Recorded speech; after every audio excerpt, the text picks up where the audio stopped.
नमस्कार दोस्तों, मेरा नाम है आशुतोष और आप देख रहे हैं डायनामिक इम्पल्शन। आज की इस वीडियो में हम बात करेंगे 15 जून 2022 के करंट अफेयर्स की और ज्ञान को कभी भी छोड़ना नहीं चाहिए, इसलिए वीडियो को अंत तक अवश्य देखिएगा। सबसे पहला प्रश्न है, हाल ही में किस राज्य ने फ्रूट्स सॉफ्टवेयर को लॉन्च किया? Which state has recently launched fruit software? A Karnataka, B Bihar, C Rajasthan, D Punjab.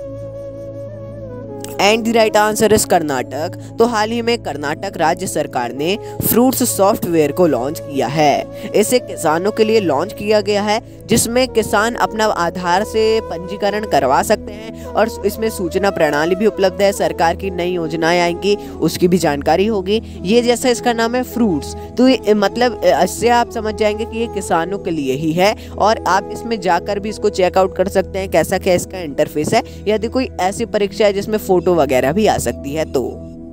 अगला प्रश्न है, हाल ही में किस क्रिकेटर ने 10,191 रन पूरे किए? Which cricketer completed 10,191 runs recently? A Kane Williamson, B Rohit Sharma, C Mahendra Singh Dhoni, D Joe root.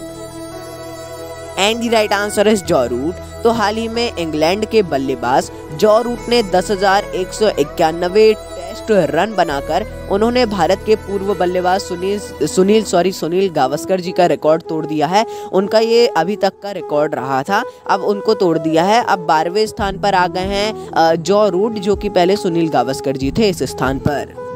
अगला प्रश्न है, हाल ही में हार्वर्ड यूनिवर्सिटी के साथ किसने साझेदारी की? Who recently partnered with Harvard University? A Reliance industries, B Wipro, C Infosys, D Tata motors. And the right answer is Infosys. तो हाल ही में इन्फोसिस ने हार्वर्ड यूनिवर्सिटी के साथ में साझेदारी की है।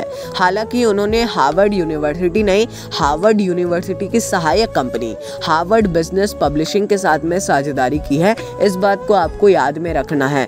देखिए, जो भी हेडलाइंस वगैरह होती हैं वो इसी प्रकार की होती हैं कि मतलब हार्वर्ड यूनिवर्सिटी, अब यदि वो लिखेंगे ऐसे हार्वर्ड पब्लिशिंग या ऐसे कोई सहायक कंपनी लिखेंगे तो फिर भी उतना ज़्यादा वो नहीं रहता है, इसीलिए ये सब लिखा जाता है। बाकी आपको पूरी अवश्य पढ़ना है, हर हेडलाइन सही हो ऐसा कुछ भी नहीं है। आप अंदर जाकर अवश्य पढ़ें कोई भी आर्टिकल जो आपको इम्पोर्टेंट लगता है उसको।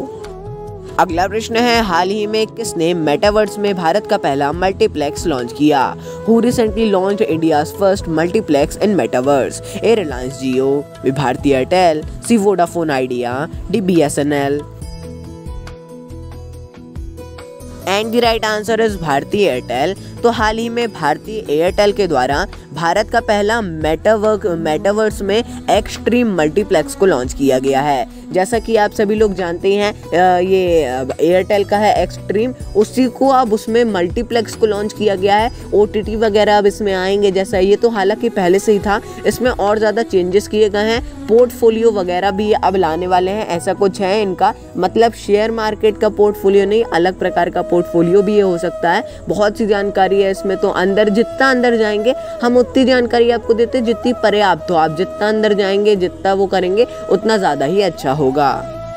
अगला प्रश्न है, हाल ही में किसने अग्निपथ योजना को मंजूरी दी? Who recently approved the Agnipath scheme? A कौशल विकास एवं उद्यमिता मंत्रालय, बी संचार मंत्रालय, सी रक्षा मंत्रालय, डी महिला एवं बाल विकास मंत्रालय। And the right answer is रक्षा मंत्रालय। तो हाल ही में रक्षा मंत्रालय के द्वारा अग्निपथ योजना को शुरू किया गया है। इसे केंद्रीय सशस्त्र बलों में युवाओं की भर्ती के लिए किया गया है। ये तो मतलब अगर आपको इसके बारे में कुछ भी जानकारी चाहिए है, एक वीडियो डाला हुआ है, कल परसों में ही डाला है हमने, उसको देख लीजिएगा। मतलब आपको दिख ही जाएगा अग्निपथ, आपको अलग से ही समझ में आ जाएगा यदि आप चैनल को खोल के देखेंगे तो। अग्निपथ योजना बहुत ही ज़्यादा इंपॉर्टेंट है। अग्निपथ योजना के बारे में A to Z सब कुछ लिख लीजिएगा, कब किसने कैसे क्या लॉन्च की, क्या क्या इसमें ज़रूरी बातें हैं, एक एक नोट्स लिख लीजिएगा। यदि आप बोलेंगे हम नोट्स का PDF भी आपको उपलब्ध करवा देंगे कम्युनिटी टैब में, एक जन भी यदि कह देता है तो भी हम इसको उपलब्ध करवा देंगे। अगला प्रश्न है, हाल ही में भारत ने किस देश के साथ अंडमान सागर में समन्वित गश्ती को शुरू किया? With which country did India recently start coordinated patrols in the Andaman sea? A Iran, B Indonesia, C Maldives, D Bangladesh. And the right answer is Indonesia. तो हाल ही में भारत और इंडोनेशिया ने अंडमान सागर में 38वें समन्वित गश्ती को शुरू किया है। इससे जो अंडमान निकोबार कमान है अपनी भारतीय नौसेना की और इंडोनेशिया की नौसेना, इन दोनों के ही द्वारा किया जा रहा है। ये 11 दिवसीय पूरी समन्वित गश्ती है। बहुत से देशों के साथ भारत करता ही रहता है, आपको इसके बारे में जानकारी होगी। अगला प्रश्न है, हाल ही में किसके द्वारा रेलवे के लिए स्टार्टअप को लॉन्च किया गया? Recently by home the startup for railways launched? A Ashwini Vaishnaw, B Piyush Goyal, C Smriti Irani, D Ashok Gehlot. And the right answer is Ashwini Vaishnaw. तो हाल ही में केंद्रीय रेल मंत्री अश्विनी वैष्णव ने सोमवार को रेलवे के लिए स्टार्टअप को लॉन्च किया है। ये एक ऐसा कार्यक्रम है, इसकी एक पॉलिसी है पूरी। इनोवेटर को भुगतान के प्रावधान के साथ समान हिस्सेदारी के आधार पर करीब 1.5 यानी कि 1.5 करोड़ रुपए तक का अनुदान मिल सकता है। छोटे छोटे स्टार्टअप्स को रेलवे में लाना है, अलग अलग कुछ भी छोटे से छोटी चीज के लिए, मतलब जो रेलवे को काम आए। जैसे कि आप कह सकते हैं कि कुछ भी इंजन से इंजन को जोड़ना है, उसमें कुछ टेक्नोलॉजी लग रही है, या उसमें कुछ ऐसे पुर्जे लग रहे हैं, या उसमें कुछ ऐसी आप कह सकते हैं कि कुछ ऐसी चीजें लगे, या फिर कुछ ऐसे लोग लगे, उसके लिए ऐसे स्टार्टअप्स को धीरे धीरे एक तो ये मैंने बहुत ही ऐसा एग्जांपल दिया है, शायद आप समझ गए हो। इसके लिए एक शॉर्ट वीडियो शायद हम डाल दें तो उसको भी आप देख सकते हैं। अगला प्रश्न है, प्रत्येक सिगरेट पर चेतावनी पेश करने वाला पहला देश कौन सा है?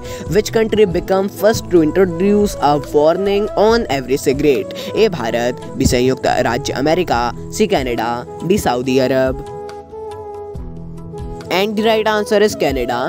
तो हाल ही में कनाडा प्रत्येक सिगरेट में चेतावनी लिखने वाला पहला देश बन गया है। देखिए, जो हर एक सिगरेट है, हर एक सिगरेट में एक चेतावनी लिखी हो, ऐसा करने वाला पहला देश बन गया है। पैकेट में भारत में तो लिखी रहती है, लेकिन हर एक सिगरेट में फिर भी नहीं लिखी रहती, जितना मैंने देखा है। मैंने वैसे ज़्यादा देखा नहीं है, लेकिन हाँ, नहीं ही लिखा रहता है, इतना मैंने फोटोज़ वगैरह में भी एक बार कन्फर्म किया है।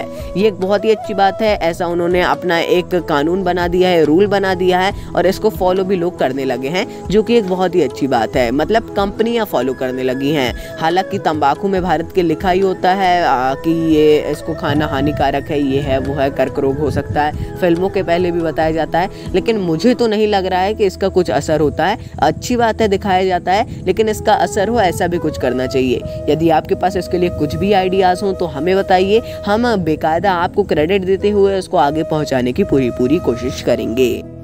अंतिम एवं 9वां प्रश्न है, हाल ही में कौन सा देश भारत का दूसरा सबसे बड़ा तेल आपूर्तिकर्ता बना है? Which country has become the second largest oil supplier to India recently? A रूस, B Saudi Arab, C Belgium, D Bangladesh.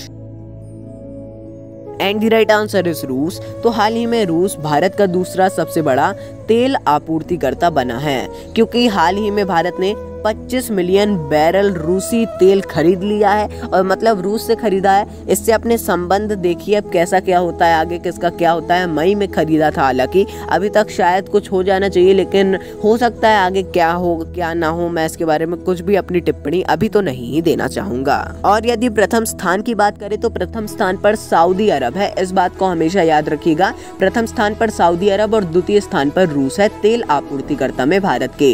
तो दोस्तों, ये था अंतिम प्रश्न। मिलता है अगले वीडियो में। नमस्कार। Dynamic impulsion.